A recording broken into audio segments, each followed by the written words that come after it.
Yun ang pinakamahirap. Kasi kung minsan, tapat tayo pag mayroon tayo.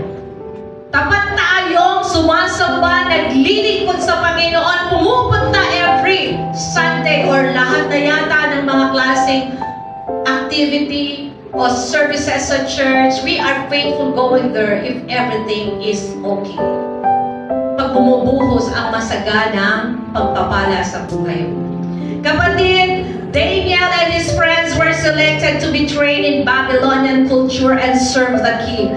But, nanatili si Daniel at ang kanyang kaibigan sa kanilang pananampalataya sa Diyos.